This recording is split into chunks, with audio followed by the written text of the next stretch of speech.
poeta, director y actor de teatro, performer y activista, profesor asociado de la Universidad Nacional de Colombia, director de la maestría en escrituras creativas y del taller de dramaturgia de la Escuela de Cine y Televisión, coordinador de la línea de dramaturgia. Estudió filosofía y música en la Universidad del Valle, escrituras creativas en la Universidad Nacional y teatro en el taller permanente de investigación teatral del maestro Santiago García, y en la práctica teatral con el grupo Tramaluna Teatro, integrante del CREA, Centro de Pensamiento y Acción para las Artes, el Patrimonio Cultural, el Acuerdo Social, directivo de la Corporación Colombiana de Teatro, donde trabaja en el equipo organizador de los festivales alternativos de mujeres y en el proyecto de memoria poética con víctimas del conflicto armado colombiano, y ha integrado el taller permanente de investigación teatral del maestro Santiago García, codirector y fundador del grupo Tramaluna Teatro, con el que ha montado numerosas obras suyas y participó en diversos festivales internacionales. Conferencista, tallerista y profesor invitado en universidades y festivales de teatro y poesía en diversos países de América Latina. Con ello hacemos evidente con una universidad de cambio posible con el Festival de Mujeres en Escena y nuestro seminario. Bienvenido el maestro Carlos Artizado.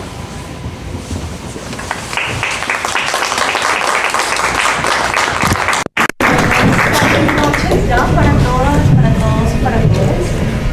Bienvenidos al Festival de Mujeres en Escena por la Paz en su versión número 33. Ya estamos desde el 24 y vamos hasta el 30 de este mes. El día de hoy traemos como invitado a un conferencista que les va a hablar un poco sobre las nuevas masculinidades y sobre lo que significa ser hombre en esta época, en este siglo de las mujeres y de la demolición del patriarcado. Entonces, pues los dejo y les dejo con este conferencista invitado el día de hoy. Bienvenidos.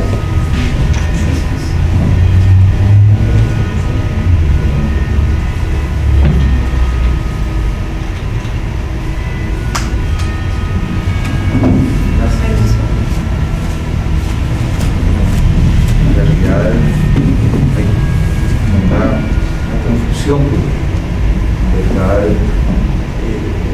esta conferencia no tenía que hacerla yo y iba a ser uno de los actores de mi grupo.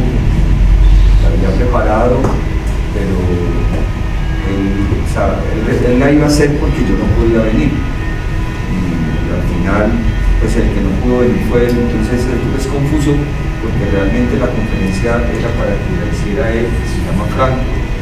Yo voy a tratar de hacerla como lo había montado con él, ¿cierto? Yo le había planteado a él que trabajáramos sobre unos materiales que había escrito para la conferencia, y voy a tratar de hacerlo como él lo debería haber hecho, pero pues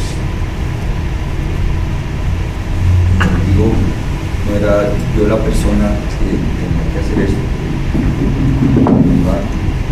Voy a reemplazar al que me iba a reemplazar.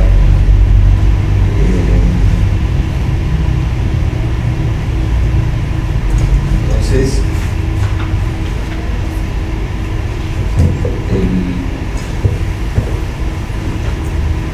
que Franco, que así se llama el actor que había preparado esta conferencia y que, pues, como les comenté, me iba a reemplazar, pero al final él no pudo venir y lo voy a reemplazar yo a él, que me iba a reemplazar. Franco les diría, me corresponde hablarles sobre nuevas masculinidades, pero bueno, sería más sensato plantearse hablar sobre otras masculinidades no machistas.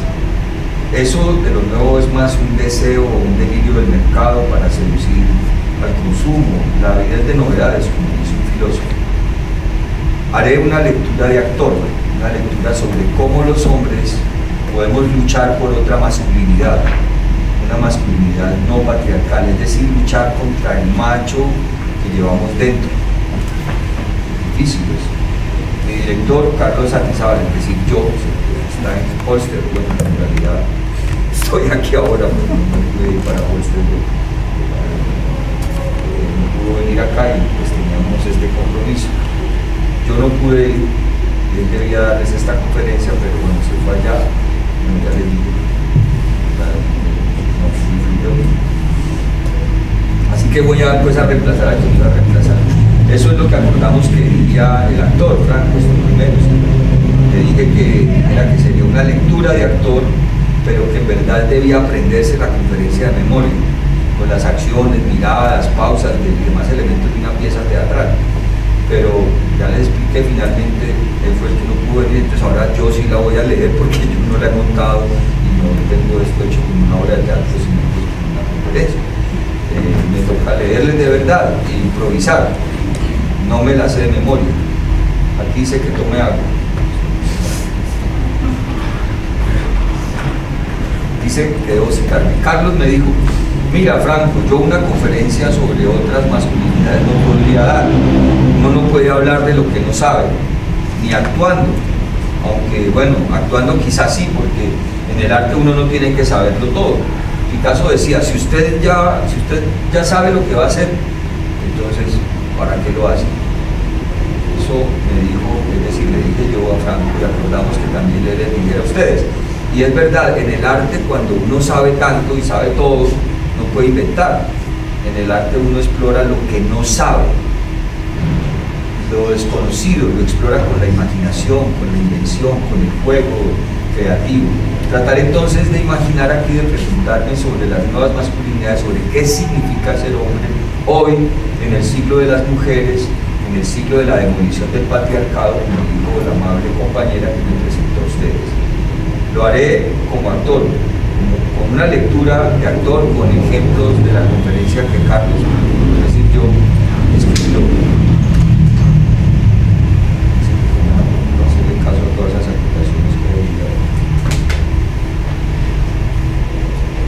Vamos a hacer un paralelo en esta conferencia entre la educación para volvernos actores y actrices y la educación silenciosa de la cultura para volvernos machos y a las mujeres prepararlas para la mirada del macho. Cómo en el teatro y en la cultura nos educan el cuerpo, la mirada, la voz y en el arte de contar historias y de asumir un rol o un personaje, ser hombre o ser mujer u otra elección, otro género. Uno como actor tiene que preguntarse qué es ser otro, porque en el teatro jugamos a eso, a ser otros. Yo, por ejemplo, ahora trato de ser un conferencista y ser el actor que me reemplaza a mí mismo para dar esta conferencia. Incluso puede ser uno una nueva masculinidad, aunque no sepa muy bien qué es eso y cómo puede actuar una nueva masculinidad. Pero entonces mejor les hablo del teatro, de los 4 temas, de la mirada, de la voz, del cuerpo y de las historias, y así también del tema de las masculinidades y la pregunta qué significa ser hombre en este tiempo de la demolición del patriarcado. Entonces, acto 1, la mirada. En el teatro lo primero es la mirada, aprender a mirar con claridad, en un solo punto, de manera fija, ¿cierto? Si se mueve la mirada a todos lados, pues no, eso no sirve. Sirve quizás si la mirada es nerviosa para hacer la mirada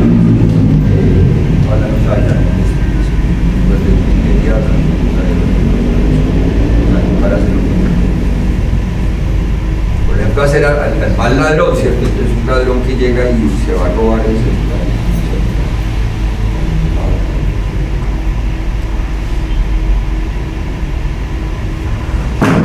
Tirando el celular. Entonces tenía que desarmar porque el celular de la obra es un celular que se desbarata, pero pues miren, un mensajero que tiene que desarmar para que se produzca lo que llaman disque un gag, ¿cierto? Se desbarata, entonces el tipo no sabe hacerlo pero un ladrón de verdad pues simplemente toma el celular como si fuera suyo y lo guarda como si fuera de él, no tiene esa mirada.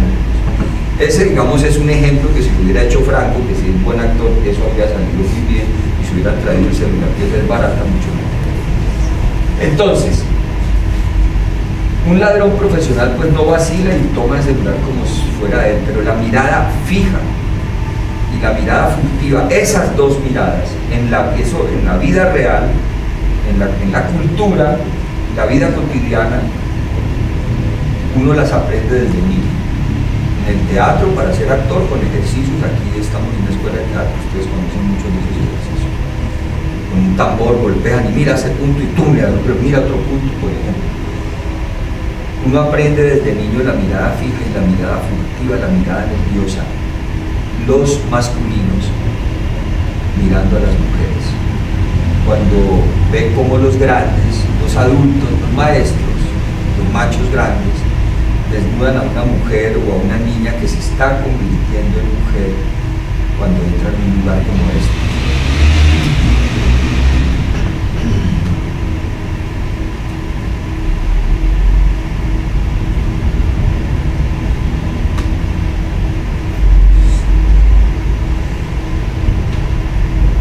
Aprende esa mirada y al mismo tiempo aprende la mirada furtiva, porque si esa mujer te voltea a mirar, entonces quita los ojos, porque no estás entrenado para eso. Entonces, a ver,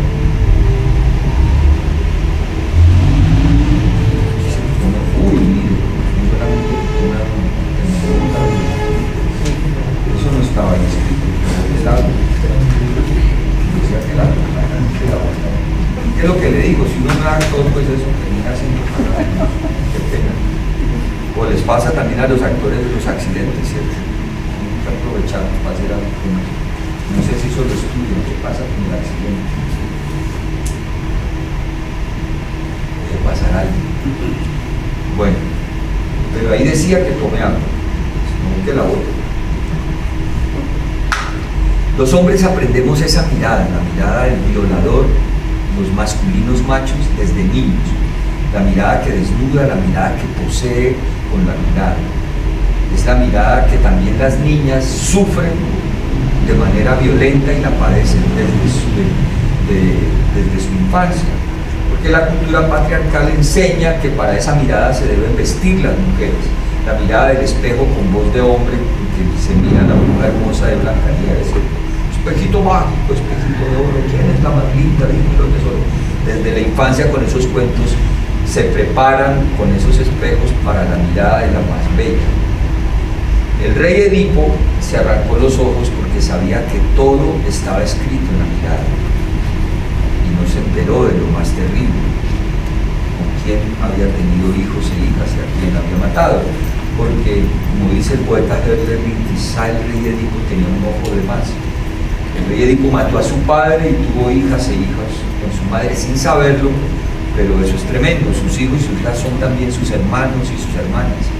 La confusión de los lazos de sangre, la confusión de la herencia, cómo actuar un personaje así, ¿cierto? ¿Cómo hacer a ese personaje? Todo está escrito entonces en la mirada. El patriarcado está escrito en la mirada, los ojos así educados, esos ojos del violador, esos ojos carcomen el deseo, la imaginación, el amor, la posibilidad de construir la amistad, la convivencia. A veces cuando me descubro mirando así a las mujeres como cosas,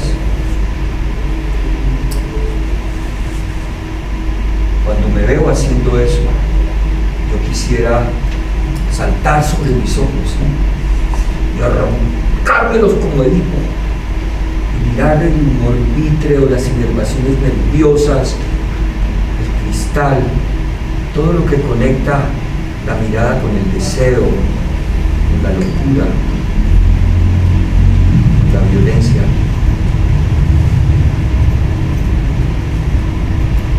Y despojarme de esos ojos. Pero no sé cómo se hace.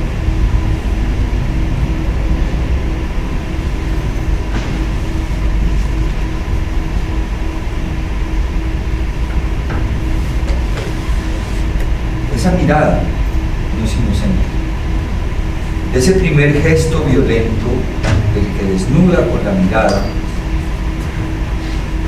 viola con la mirada, el macho puede pasar rápidamente a someter con la amenaza verbal, el insulto, la humillación, con la violencia física, con los golpes, a amenazar con la muerte, con las armas, y a enfrentar a cualquiera otro que mire a sus conquistas, a las mujeres o a la mujer que cree que es su propiedad, al otro macho que mire con esa mirada violadora a la que él cree suya, a su mujer, a su hembra. ¿Qué? ¿Te mira? ¿Te gustó mi pelado o qué? Y yo, ¿ah? ¡Tome pa' que afine! ¡Ábrase! ¿Y usted qué? ¿Ya se vestía así? Como perra. ¿Ah? ¡Eche para adentro! Por ejemplo, ese lenguaje, ese modo de ser de unos personajes que hemos visto muchas veces, que quizá a veces hasta uno mismo lo es. ¿Sí? La voz también, como ese personaje hablaba, ¿cierto? La estudiamos en el teatro, inventamos ejercicios para descubrir las voces que tiene nuestra voz. Por ejemplo, hacer algún animal, ¿cierto? Un animal, un perro, un gato, ¿sí? La respiración del asmático. Hay que hacer muchos ejercicios con la voz. La respiración del asmático es muy interesante, porque allí está la distorsión de la voz, hay muchos armónicos a los que uno se puede acercar, pero lo que puede conmovernos de modo muy profundo, imitar a los animales, bueno, oír hablar en una lengua inventada, hacer con la voz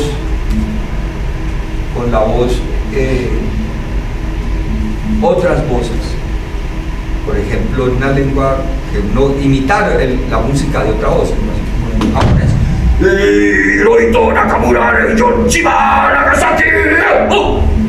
O para uno como actor, pues lo más importante es lo que va por dentro, lo que está en la intención y en la entonación de la voz. Aquí no importa si este personaje, tiene el que voy ahora a mostrarles, este personaje, hambre, ¿qué?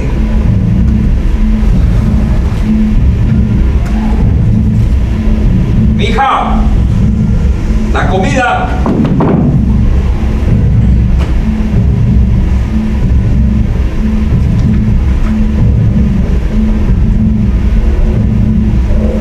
¡Esta mierda está fría!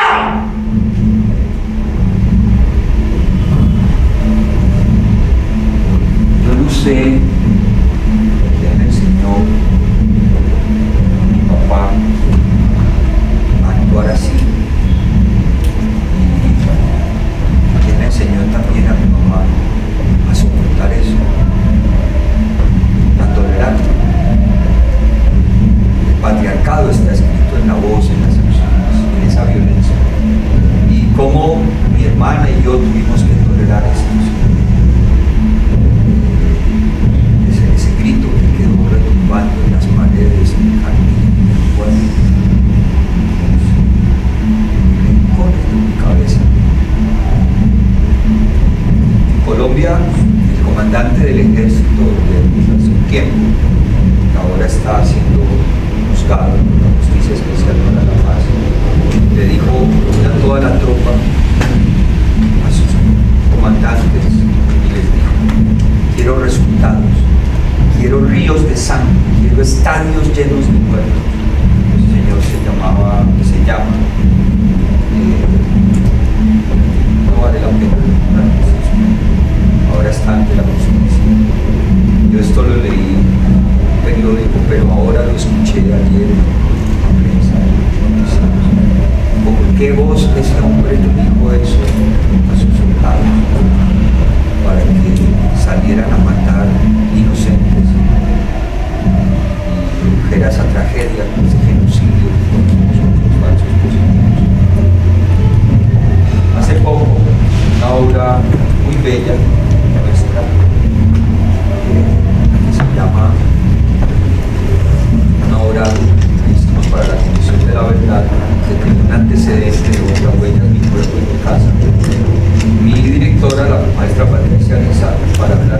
destierro, del desplazamiento interno, del despojo de tierras en Colombia. Hicimos ese trabajo y me pidió hacer el jefe político, el dueño de las tierras. Un hombre de traje muy elegante, fumado, llega a una comunidad campesina, muy elegante, acompañado de sus escoltas. Este hombre llega al lugar y hay una fiesta. Entonces, apaguen la música, por favor. Por favor, apaguen la música. Entonces una de las señoras le dice: oh, patrón, qué bueno que ha venido. Sí, he venido a decirles que mis hombres han venido aquí varias veces a pedirles que se tienen que ir y ustedes no se van, y uno de lo más valioso que tiene es la vida, y yo en verdad les tengo a ustedes mucho aprecio, y por eso he decidido venir yo mismo a pedirles que por favor se vayan, que hay que cuidar de la vida. Yo voy a cuidar de ustedes, y por eso también pues he venido a pedirles. Ustedes, ya lo sabemos, son auxiliadores de esa gente, de esos guerrilleros. Entonces una de las señoras, la que le ha dicho patrón, le dice: no, patrón, usted está equivocado. Señora, yo nunca me equivoco. Tienen un día para desalojar. Me perdonan. Entonces, ese personaje así tan decente, aparentemente, llega a amenazar. Me decía mi directora: es que no griten, no tienen que gritar, tienen que hablar con mucha sutileza, delicadeza, con elegancia. Es un tipo muy elegante que se viste de lino, porque la amenaza no siempre está en el grito. Perdón, compañero. Hola. Sí. No, todavía estoy en la conferencia, sí.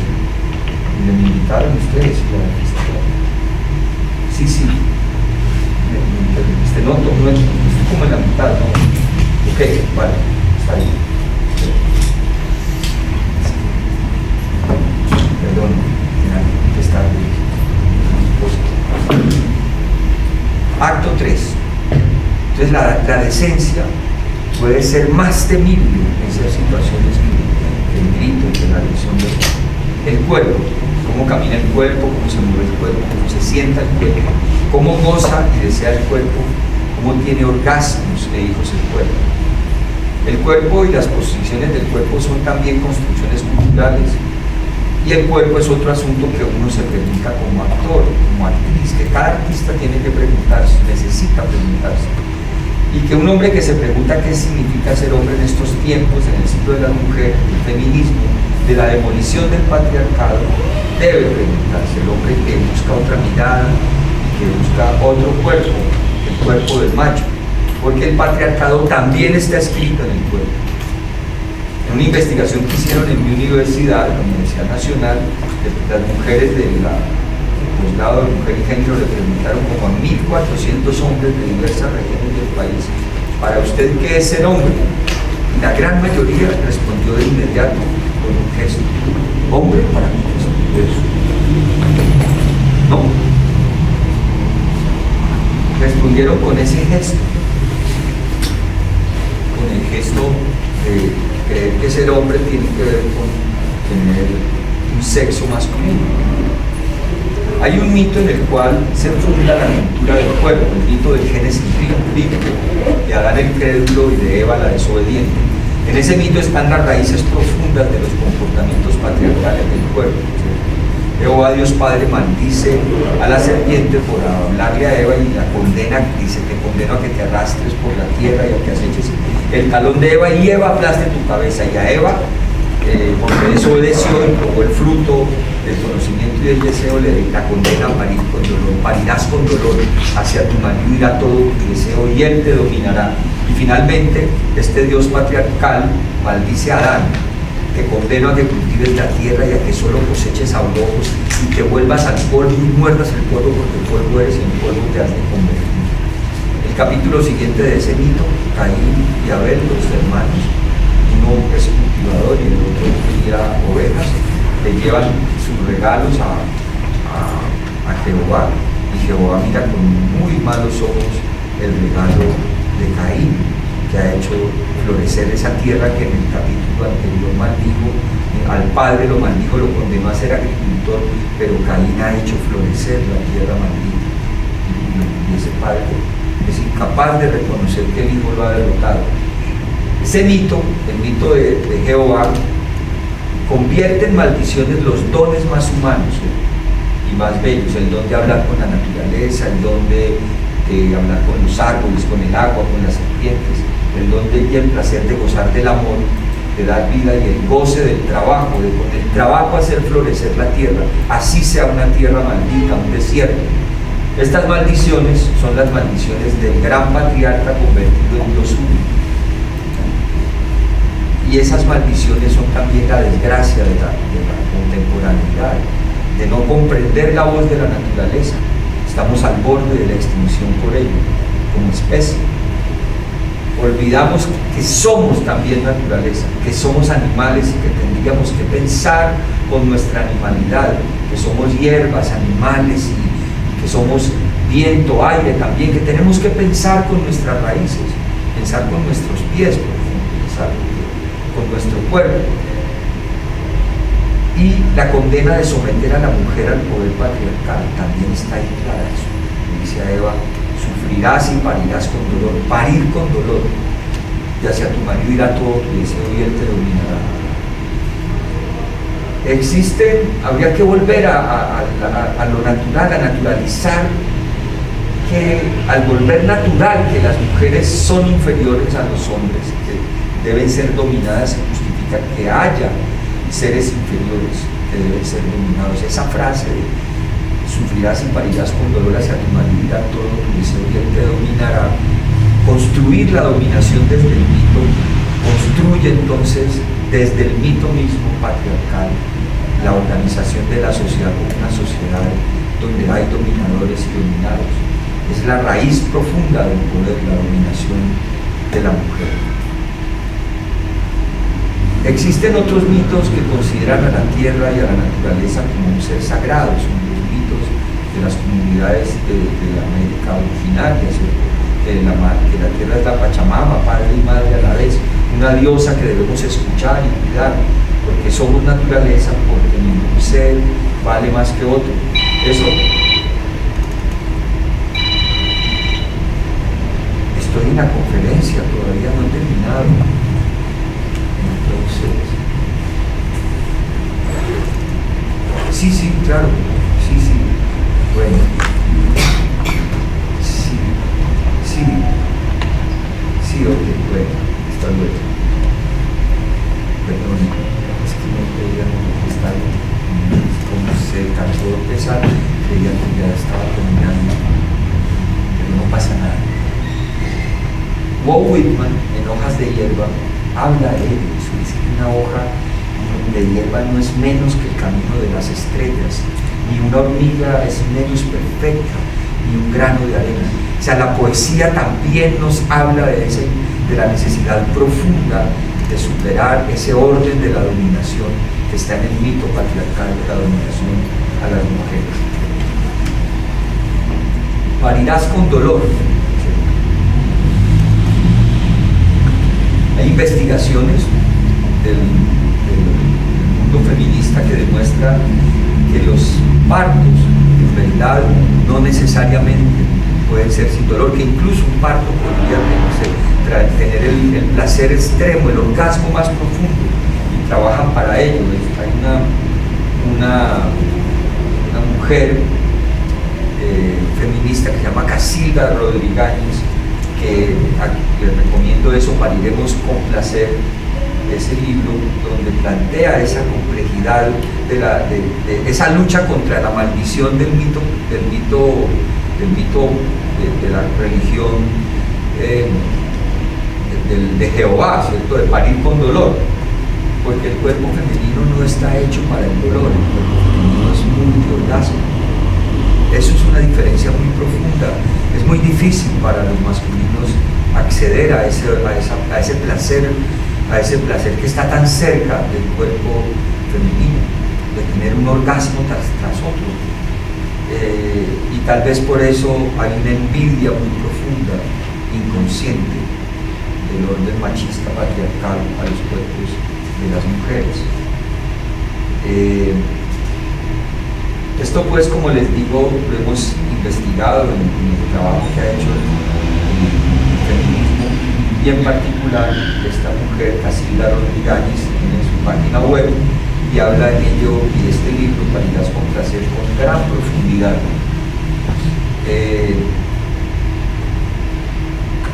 Hay otro asunto también que tiene que ver con el cuerpo, que es que los cuerpos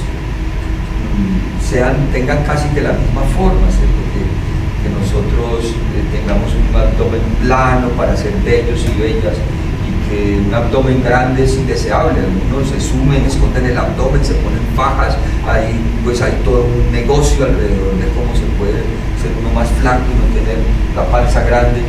Esto dicho por mi amigo, por mi director, lo iba a decir Franco, que sí tiene un cuerpo atlético, pues pero sí, eso es lo que yo le he dicho, habría sido más claro, porque él es gordo, panzudito, o sea, me quería burlar de mí mismo diciéndole a él que era eso.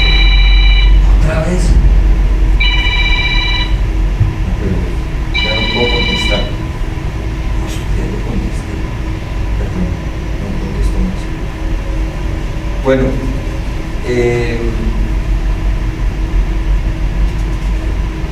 el punto cuarto de esta conferencia, los relatos. El cuerpo es el otro asunto profundo de la mirada, la voz, el cuerpo. Los relatos. La desvalorización de la mujer es algo que también nos enseña desde la infancia los cuentos infantiles, la tradición patriarcal de esos cuentos europeos, la mayoría de ellos, que son modelos de muchas historias que luego vemos en el cine, que vemos también en el teatro, en la televisión. Blancanieves es un ejemplo, ¿cierto? Ahora, por ejemplo, el viaje de Caperucita. Llévale a tu abuelita esta torta y esta miel y no hables con nadie, le dice la mamá a Caperucita, se cruzar el bosque. Pero en el primer cruce del camino, Caperucita se encuentra con el lobo, y como Eva, pues también es desobediente, y Caperucita habla con el lobo. Vas por el camino más largo, pues toma por este que es más corto. El lobo llega primero, se come a la abuelita, luego llega Caperucita, se la come también a Caperucita, ¿cierto? Con la famosa historia de que estos ojos tan grandes, estas orejas y estos dientes para comerte mejor, bueno, tiene que aparecer el cazador, el hombre esforzado, el trabajador, ¿cierto? El macho con su hacha para oír que en la casa de la abuela hay alguien gruñendo, roncando, como no ronca la abuela. Esto es muy curioso. La abuelita, o el lobo es un actor tremendo, pero la abuelita no reconoce la voz de la niña, ¿cierto? Lo engaña, pero el cazador sí. El cazador sí sabe que ese es el lobo. Hasta en esos sutiles detalles está la trampa de estos relatos. Entonces, las niñas buenas de casi todos estos cuentos, ¿cierto? Son princesas, abuelas o madres, son tontas, porque no son capaces, necesitan de un hombre que las salve. La bella durmiente de un príncipe que las salve, y así todas, y la Caperucita, la abuelita de Caperucita, sea niña o sea abuela, se las come el lobo. Es una cosa muy tremenda eso.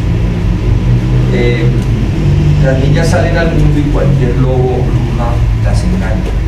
Son engañables, son tontas, es lo que esos cuentos enseñan. Todo lo contrario que dicen de los niños. Por ejemplo, Pulgarcito es el niño que salva a sus hermanitos cuando oye que sus padres están hablando de que no hay comida y que los van a abandonar en el bosque y que no son capaces de verlos morir de hambre. Pulgarcito entonces en la migaja de pan que da la riega para volver pero los pajaritos se la comen y encuentran finalmente la casa del ogro, y bueno, convence a la ogresa de que les dé comida y que se queden allí, y la ogresa se encariña porque es mamá con esos niños que están perdidos y les da posada, y cuando están durmiendo entonces y le sirve una comida gigantesca al ogro que dice, me huele a niño aquí, me huele a humano, y ella le dice que no, que es el hambre, que se coma otro ternero, que se coma otro 10 pavos, y come toda esa comida el ogro y se queda dormido, pero en medio del sueño se levanta y Pulgarcito ha ido a buscar a las hijas de la ogresa y del ogro y les cambia las coronas por los gorritos de sus hermanitos y el suyo, y les pone a los de sus hermanitos las coronitas de las ogresitas. Cuando el ogro se levanta y los encuentra y toca la cabeza, no son mis niñas, y va donde las niñas y se come a las niñas, y luego Pulgarcito se les roba las botas y se roba el tesoro y salva la comarca y la salva del ogro y reparte la riqueza y salva a la gente del hambre. No hay historias de niñas así como esa, ¿cierto? Tan terrible y tan triunfante. Todas esas historias es todo lo contrario de lo que dicen de los niños. En el teatro que nosotros hacemos tratamos de denunciar esto, ¿cierto? De mostrar esos personajes, esos machos violentos, y una obra que mi maestra le ha propuesto y hemos hecho en muchas partes, donde yo hago el diseño sonoro y Franco, el actor que iba a venir acá, hace un personaje, hace un macho, que se llama Pasarela. Esa obra se usa la pasarela de modas, donde las mujeres deben ser bellas, calladas y obedientes, y hermosas, y desfilar y no decir nada, pero en esta pasarela sí se habla, ¿cierto? Entonces el personaje que iba a venir acá, que estoy reemplazando, el actor, tenía que hacer un personaje en esa obra. Entonces él salía, aquí tienen que imaginarse que yo tengo pelo en el pecho, que yo puedo, entonces él salía y decía, yo sé que ya va a volver, yo sé que ya aquí tiene lo suyo, que ya va a volver. ¿Usted cree que se va a ir así nomás y me va a dar a mí aquí? No sé, ya vuelve, decía, lo suyo. Entonces, ese personaje que hacía Franco, no sé si él, no creo que él estuviera hablando de su compañera, ¿cierto? Porque es un personaje que tiene, un personaje de la ficción tomado de la vida machista nuestra, el macho como personaje para mostrar su miseria. Yo no podía creer que eso tenga nada que ver con Franco ni conmigo, ¿cierto? Franco diría eso, con este puño así, pues tocándose su sexo, pero tal vez no sé si lo que hay debajo de los gestos y de las palabras. Mi compañera, claro, no tiene nada que ver con esa mujer de la que aquí habla ese personaje. Ella es actriz también, esto es lo que diría Franco, ¿cierto? Y juntos criamos una niña hermosa, Hannah, Selva. Entonces quiero mostrar la hijita que está muy pequeñita, pero miren, la pueden ver. Ella es la niña que estamos criando con mi compañera y que le pusimos Selva. Cuando nació mi amigo Carlos Atizabal, es decir, yo, que iba a dar aquí esta conferencia, pues ya está dándole ese nombre, porque ella, Cristina, estaba así con esa panzota y no tenía nombre. Entonces yo les sugerí que dijera, les dije esos versos de Dante: cuesta selva, selvaje, áspera, fuerte, que en el pensiero ni moda paura. Y entonces selva es una metáfora profunda, ¿cierto? Es la gran riqueza femenina, la gran riqueza de todos, está allí, en la selva está todo. Y entonces le pusimos Selva, el nombre de la naturaleza, y Hannah, que significa también felicidad. Bueno, yo debía haber traído un tinto que mi compañera preparó para repartirles a ustedes ahora aquí, pero resulta que se me quedó un tinto que ella antes de yo venir para acá preparó, y yo les iba a dar ese tinto, pero se me quedó. Y en verdad ella sí me queda un tinto muy rico, aunque cuando yo lo preparo, pues a mí también me queda muy bueno, pero no les puedo dar ese tinto. Perdón, buenas noches. Perdón, qué pena con ustedes interrumpir esta conferencia. Mi amor, ¿cómo estás? ¿Ya está? ¿Terminaste cafecito? Sí. Sí, ¿y el cafecito? ¿Qué tal estuvo el cafecito? ¿Rico? ¿No? Ok, bueno, el punto es que vine acá porque necesito salirme de fiesta hoy con mis amigas. ¿Listo? Me están esperando, entonces necesito que por favor te encargues hoy de la bebé. ¿Listo? Acá te dejé Te dejé una maleta, tiene los pañales, tiene el tetero. El tetero no puede estar en una temperatura fría ni caliente, tiene que estar templado. Usted le mete el dedito, templado. ¿Listo? Ya lo has hecho. Entonces, ahí te dejé los pañales. Por favor, cámbieselos cada hora. No necesito que se los cambies media hora, una hora. No, media hora. ¿Listo? Entonces, acá te dejo, ¿le veo alguna pregunta, alguna inquietud? Vale, entonces, acá te dejo, por favor, no hagan ruido. No hagan ruido porque de verdad se despierta y no queremos que se despierte, ¿cierto? Entonces, vale, mi amor, entonces ahí te dejo. ¿Pañales cada cuánto? Sí, cada día. No, cada hora. ¿La temperatura del tetero? Sí, que no me vaya a quemar el pelo. Exacto, templado, ¿listo? Y por favor, le colocas que necesitan pañalitos, alguien debe cambiar el pañal, ¿listo?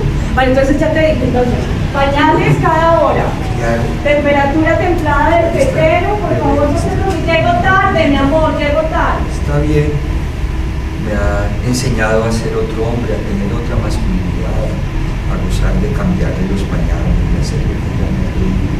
Y pues bueno, eso es otra experiencia, compartir el cuidado de Selva, y eso era lo que les quería decir.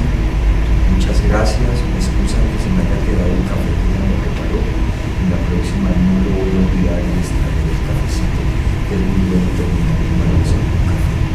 Muchas gracias.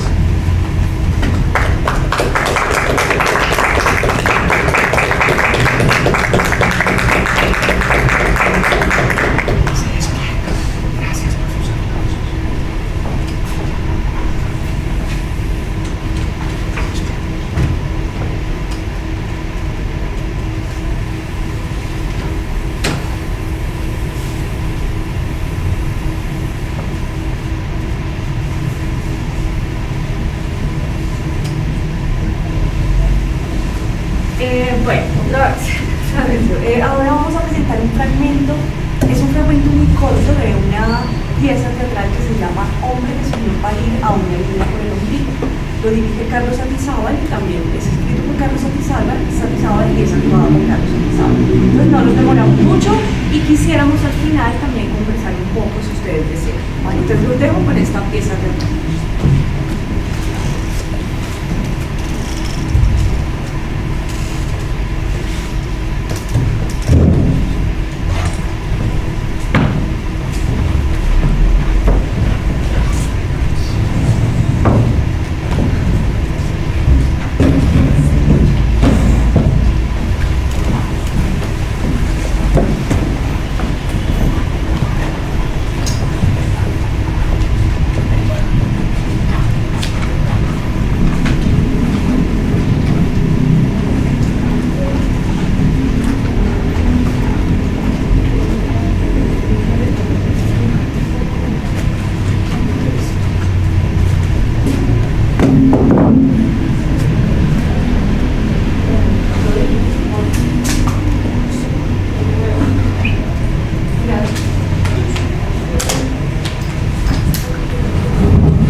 Sí, Señor.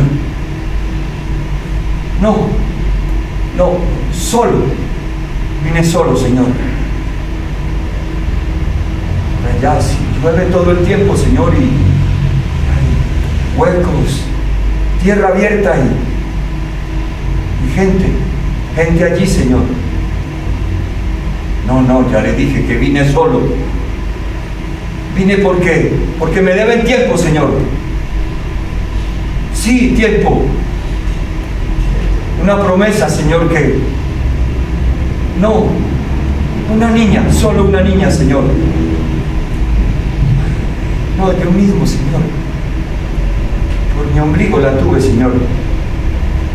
Sí, es posible, Señor, en un sueño. Tiempo, ya le dije, que me deben tiempo. Lo prometieron mis abuelos, Señor, en otro sueño. Tiempo, sí, para cuidar de, ya le dije, mi niña. No, Señor, solo, ya le dije que solo. Tal vez venga gente, van por todas partes, huyen. En la tierra, Señor, llueve mucho, Señor, sí. Pero si usted me permite, yo vine por mí mismo y no me voy a ir, Señor, pero si me permite, yo le puedo contar, le puedo mostrar. Gracias, Señor, gracias.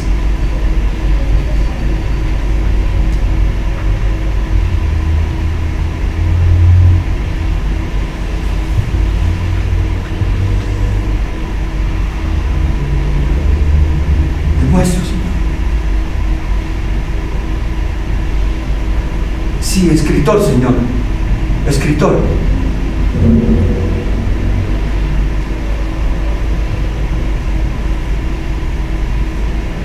Ante noche y anoche, ante noche y anoche,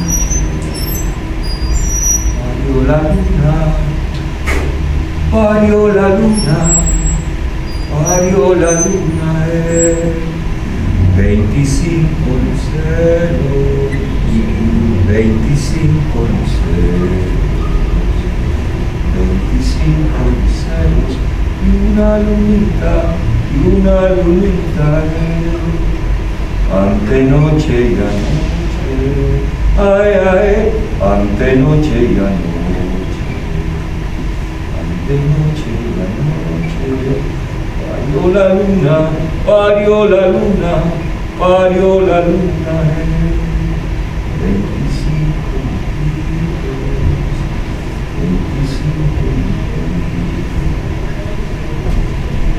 Esta, Señor, era mi mesa, donde allá escribía, Señor. Aquí había un cuaderno y había un lápiz. Y entonces soñé, Señor, que estaba en el cuarto de mis padres y que tenía una niña por el ombligo y que la niña me nacía muy pequeña, Señor, demasiado pequeña, y que se me iba a morir en cualquier momento. Y vi que al lado, en el catre de mi hermana, porque vivíamos todos en un mismo cuarto, Señor, allí había esta cajita, y entonces supe que allí tenía que poner a mi niña y moverla y darle manivela para que la niña no se me fuera a morir. Y entonces salí del cuarto y a buscar a mi abuela, y fui a buscar a la abuela, a llamar: abuela, abuelita, abuela, abuelita. Y entonces llegué y estaba el molino en que hacía las arepas con mi abuela, Señor. Y entonces llamé a la abuela mientras molía el maíz y le daba manivela a mi niña para que no se muriera, Señor. Y llamaba a la abuela y llamaba a mi hermana y nadie respondía. ¡Abuela! ¡Hermana! No estaba. Entonces yo cogí la caja de mi niña y salí de la casa. Y corrí hasta la clínica donde nacimos. Se llamaba Maranata, Señor. Y llegué allá, a esa clínica, con mi niña en la cajita. Y golpeé, paré de darle vueltas y golpeé con mi mano durísimo. En el sueño sonó tan duro esa puerta que iba hasta el cielo, de un metal como un gong. Y me desperté.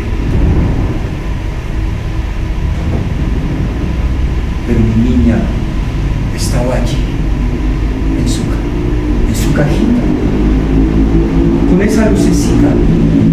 Entonces volví a dormir, volví a caer en sueños y vi a mi abuelo y a mi abuela, todos tan longevos que vivieron tanto, 100, 105, 110 años, y jugaban allá.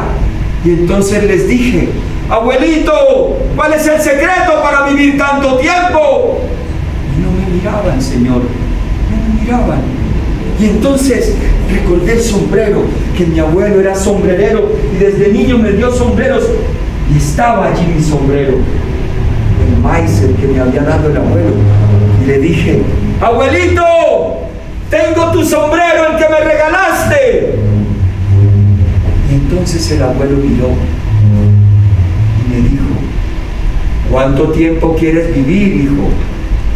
Y yo me fui cayendo poco a poco, me fui cayendo en el sueño, me fui cayendo lentamente, me fui cayendo en ese sueño poco a poco, me caí, fui descendiendo, fui cayendo y cayendo en un sueño profundo, y en medio del sueño le dije: abuelo, 120, 120.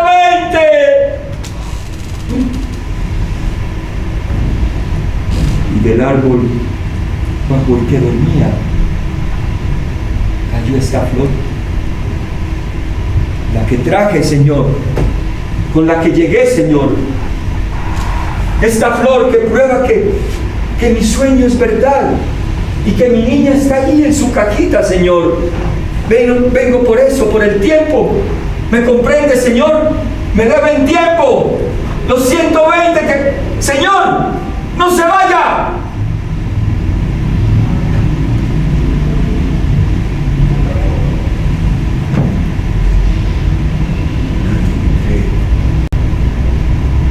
Pero es verdad.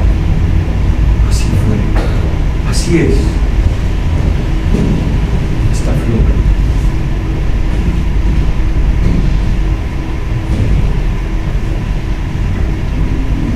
Juntados en la arena, los recuerdos del ayer. Unos murieron de pena, otros de hambre y de sed. Unos huyeron al monte para poderse proteger. Mataron todos los hombres, los hijos y a su mujer. Ya verán, ya vive 100 años, vive 100 años de soledad. Soledad, soledad, soledad.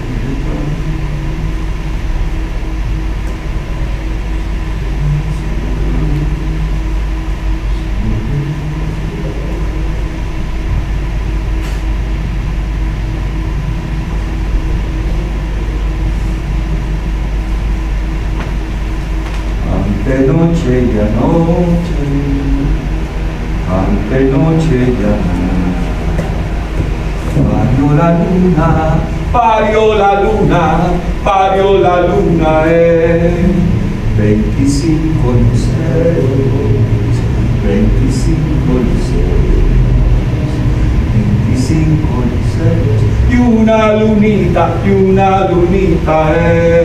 ante noche y anoche, ay, ay, ante noche y anoche, ante noche y anoche, parió la luna, parió la luna, parió la luna.